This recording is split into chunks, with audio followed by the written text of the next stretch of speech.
అమ్మవారిని క్రోధ స్వరూపిణి అని అంటూ ఉంటారు కదా, మరి అందరూ కూడా పూజించచ్చు అంటారా? మన ఇంట్లో అమ్మ కోపం రాదా? ఎప్పుడు వస్తుంది కదా. అలాగే అమ్మవారికి కూడా కోపం వస్తూ ఉంటుంది. ఎప్పుడు వస్తుంది? రాక్షసులు వచ్చినప్పుడు వస్తుంది, తన పిల్లలు తప్పు చేస్తే వస్తుంది, తన పిల్లలు ఎవరైనా వాళ్ళు వచ్చి తన పిల్లల్ని ఇబ్బంది పెడుతుంటే వస్తుంది. ఇప్పుడు ఎవరైనా ఇంట్లో పిల్లల్ని కొడుతుంటే అమ్మ ఏం చేస్తుంది? కర్ర తీసుకొని వెంటబడుతుంది. అంత మాత్రం చేతి ఎప్పుడు ఆవిడ కర్ర పట్టుకొని ఉంటుందా? పిల్లల్ని కూడా కొడుతుందా? లేదుగా.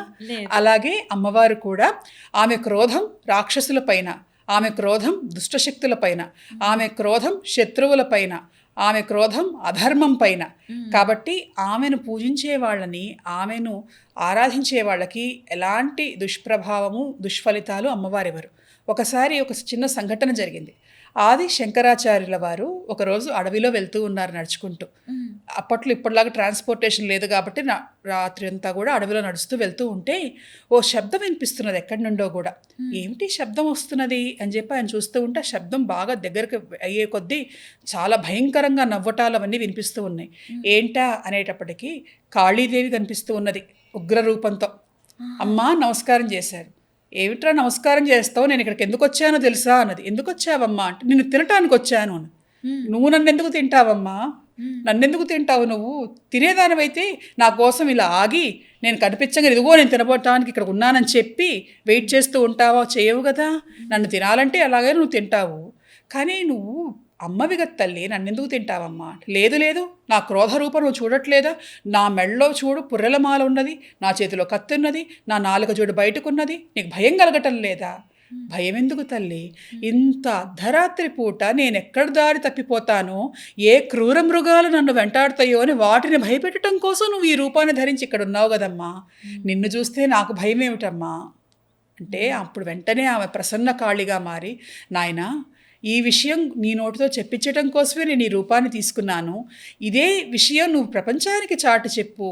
అమ్మ ఆరాధన అనేటువంటిది అన్నిటికంటే గొప్పదైనటువంటిది, అన్నిటినీ ఇచ్చేటువంటిది, అంతేగాని ఎప్పటికీ చెడు చేయదు అంటే శంకరాచార్యుల వారు ఒక మాట చెప్పారు.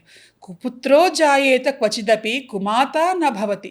చెడ్డ కుమారుడైనా ఎక్కడైనా ఉండొచ్చు, కానీ చెడ్డ తల్లి ఎక్కడా ఉండదు. అందరినీ కన్నటువంటి ఆ జగన్మాత ఆమె చెడు ఫలితాలను దుష్ఫలితాలను ఏనాటికి కూడా ఇవ్వదు. కాబట్టి నిరభ్యంతరంగా అమ్మవారిని ఆరాధించవచ్చు, పూజించవచ్చు, ప్రార్థించవచ్చు. ఇప్పుడు మీరు ఇక్కడ మన దేవతల్ని చూడండి, కాళీదేవి ఉంటుంది, శ్వేతవారాహిదేవి ఉంటుంది, ప్రత్యంగిరాదేవి ఉంటుంది, కానీ వాళ్ళు చిరునవ్వులు చిందిస్తూ ఉంటారు. వాళ్ళ పొద్దున ఇక్కడ ముత్యాలమ్మకి జాతర జరిగింది. అమ్మవారు కూడా అంతే. మామూలుగా ప్రత్యంగిర అంటే తీవ్ర స్వరూపిణి, క్రోధస్వరూపిణి. అలాగే కాళీదేవి అంటే అమ్మో అమ్మవార. మన టీవీల్లో సినిమాల్లో అయితే క్షుద్రమాంత్రికుల దగ్గర కాళీదేవి బొమ్మలు పెట్టి చూస్తూ ఉంటారు. అదొక పెద్ద చేయకూడని తప్పు చేయటం వల్ల జనాల్లో ఇలాంటి ప్రభావం వచ్చింది. మన దగ్గర అమ్మవారిని చూడండి, మరకత కాళిని చిరునవ్వులు చిందిస్తూ ఉంటుంది. ఆమెను చూశాక విడిచి వెళ్ళబుద్ధి కాదు.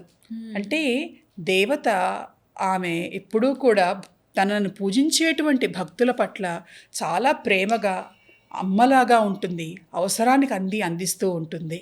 నేను అడిగిన ప్రశ్నకి అమ్మ మనసులో ఉన్న సందేహాలన్నీ తీరిపోయేలాగా మంచి కథ చెప్పారు. అది వింటున్నంతసేపు కూడా ఎంత బాగా అనిపించిందో. అంటే అర్థం చేసుకునే పర్స్పెక్టివ్, ఆ తత్వం అనేది చూడండి. నిన్ను తినడానికి వచ్చానంటే లేదు, నన్ను రక్షించడానికి, వేరే వాటిని భయపెట్టడానికి నువ్వు ఇలా వచ్చావు అని చెప్పి చాలా అందమైన కథ. అసలు కథ కాదు, అది సంఘటన. చాలా చక్కగా ఉంది.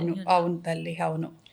అమ్మ ఇప్పుడు వితంతువులు ఉంటారు కదమ్మా, వాళ్ళని శుభకార్యాలకి పిలవరు, ఒకవేళ వస్తే అరిష్టంగా భావిస్తారు. ఇది కరెక్టేనా అమ్మ? అంటే ఆడవాళ్ళు వితంతువులు, ముఖ్యంగా వితంతువులు పూజలు నోములు ఇవి చేసుకోవద్దంటారా? నేను ఇందాక స్త్రీ పూజా విధానంలో ఒకటి చెప్పాను. సువాసునులనే కాక పూర్వ సువాసునులు అంటే మీరు చెప్పినటువంటి వితంతువు అనేటువంటి శబ్దాన్ని పూర్వ సువాసుని అని అంటారు. వాళ్లను కూడా పూజించేటువంటి సంప్రదాయం మనకు ఉన్నది. అవునా? అవును. మీరు గనక ఇక్కడ కాళీదేవి దగ్గర చుట్టూ దశమహావిద్యలు అని దేవతలు ఉన్నారు. పార్వతీదేవి రూపాలు, దుర్గాదేవి రూపాలు, కాళీదేవి రూపాలు. విష్ణుమూర్తికి సంబంధించి దశావతారాలు ఎలా ఉన్నాయో అమ్మవారికి సంబంధించినటువంటి 10 రూపాలు ఉన్నాయి, దశమహావిద్యలు అని. అందులో ధూమావతి అనే ఒక దేవత ఉన్నది. పార్వతీదేవి ఒకరోజు ఆమెకు బాగా ఆకలి వేసిందిట.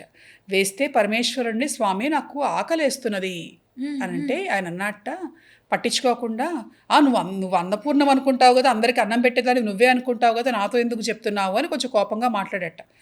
అన్నదిట, నేను అందరికీ అన్నం పెట్టే అమ్మనే కాదు, కోపం వస్తే ఎవరినైనా శిక్షిస్తానన్నదిట. ఏం చేస్తావంటే గబుక్కుని ఆయన మింగేసింది. మింగేస్తే ఆయన ఏమిటి ఆమె పొట్టలోకి వెళ్ళిపోయాడు. శివుడు అని అంటే ఆయన అగ్నిస్వరూపుడు. వెంటనే ఆమె శరీరం అంతా కూడా బూడిద వర్ణంలోకి, ధూమవర్ణంలోకి మారిపోయింది, ధూమ్రవర్ణంలోకి. శరీరంలోంచి పొగలు బయటికి వచ్చాయి. ఆమె భర్తను మింగేసింది కాబట్టి భర్త లేడు ఆమెకి. విధవా దేవత అని అంటారు ఆమెని. ఆమె పూర్వ సువాసిని. ఆమెను అదే రూపంలో ఇవాళ మనం ఇక్కడ పూజిస్తూ ఉన్నాం. రేపు దసరాలలో దశమహావిద్యా దివ్యోత్సవములను జరుగుతాయి. భారతదేశంలో ఎక్కడ ఈ అలంకారాలు మనం చూడం. ఇక్కడ ఈ 10 రోజుల పాటు కూడా అమ్మవారి అలంకారాలలో ఒకరోజు ధూమావతి అలంకారాన్ని వేస్తాం. ఆమె విధవా దేవతగా ఉండి చేతిలో చేట పట్టుకొని కాకి ఆమె వాహనంగా ఉంటుంది. ఆమె చెడును వెళ్ళగొట్టేటువంటి దేవతగా, చేతిలో చేట ఉంటుంది, చెడును చెరిగివేసే దేవతగా ఆమె గురించి చెప్తారు. ఆమె అనుగ్రహం పరిపూర్ణంగా రావాలి అంటే పూర్వ సువాసులే పూజించండి అంటుంది ధూమావతి తంత్రం. అంటే ఆడవాళ్ళ రూపాలలో ఏ రూపము పూజకు అనర్హం కాదు అని చెప్పడానికి పార్వతీదేవి తీసుకున్నటువంటి రూపమే ధూమావతి రూపం. లేకపోతే ఆ రూపం ఆమెకు ధరించవలసినటువంటి అవసరం ఏముంది? అవసరమేం లేదు కదా. అట్లాగే ఇంకొక కథ చెప్తారు. సతీదేవి ఆమె శరీరాన్ని అగ్నిత్యాగం చేసినప్పుడు దక్షవాటికలో ఆ పొగలో నుంచి ధూమావతిగా వచ్చింది అమ్మవారు మరొక కథ ఉన్నది. అయితే ఏది ఎలా ఉన్నప్పటికీ కూడా స్త్రీ దేవతలలో భర్త లేనటువంటి దేవతగానే ధూమావతి గురించి చెప్పారు. అంటే ఆ స్థానంలో, ఆ స్థితిలో ఉన్నా కూడా స్త్రీ పూజనీయురాలే అని చెప్పటానికి అమ్మవారు తీసుకున్నటువంటి రూపం. తర్వాత శుభకార్యాలకు పూర్వ సువాసులను పిలవకూడదు, చేయకూడదు అనేటువంటిది శాస్త్రంలో ఎక్కడా లేదు. అన్నిటికీ రావచ్చు, అన్నీ కూడా చేయొచ్చు. బొట్టు తీసేయాలి, లేదంటే సువాసినికి సంబంధించినటువంటి వస్తువులు, సుమంగళి వస్తువులు ధరించకూడదు, రంగు బట్టలు కట్టుకోకూడదు, ఇవేవి అక్కడా చెప్పబడలేదు. ఇవేవో మూఢాచారాలుగా వచ్చినటువంటివి వస్తున్నాయి. కొంతమందికి మూఢనమ్మకాలు ఉన్నాయి. తర్వాత మీరు పూజలు, నోముల గురించి అడిగారు. ఇప్పుడు వితంతువులే చేయకూడదా అని. అన్ని పూజలు అందరూ చెయ్యరు. ఇప్పుడు కొన్నేమో చిన్నపిల్లలు చేసుకునేవి కొన్ని ఉంటాయి, కొన్నేమో పెళ్లి కోసం చేసుకునేవి కొన్ని ఉంటాయి, కొన్నేమో సంతానం కోసం చేసుకునేవి ఉంటాయి. ఇప్పుడు పుత్రకామేష్టి హోమం జరుగుతుంది, అది అందరూ చేసుకుంటారా అంటే సంతానం కావాల్సిన వాళ్ళు మాత్రమే చేసుకుంటారు. ఇప్పుడు మన మంత్రశాస్త్రమైనా, హోమాలైనా, పూజలైనా ఎవరు ఏది అవసరమో ఆ వర్గానికి చేసుకోవడానికి ప్రత్యేకంగా కొన్ని చెప్పబడ్డాయి. సో కాబట్టి దానికి తగ్గట్టుగా చేసుకోవచ్చు. సాధారణమైనటువంటి పూజలు, సాధారణమైనటువంటి పండుగలు ఇవన్నీ కూడాను సువాసనలు, పూర్వ సువాసనలు అందరూ చేసుకోవచ్చు. ఎలాంటి వాళ్ళ పట్ల ఎలాంటి డిస్క్రిమినేషన్ కానీ, ఎలాంటి వివక్షత కానీ శాస్త్రంలో ఎక్కడా చెప్పబడలేదు. ఈరోజు కొత్త విషయం తెలుసుకున్నాం తల్లి. అవును, అమ్మవారే ఆ అవతారంలో ఉండి పూజింపజేయచ్చు అన్న విషయం చాలా కొత్తగా, చక్కగా. అవునమ్మా.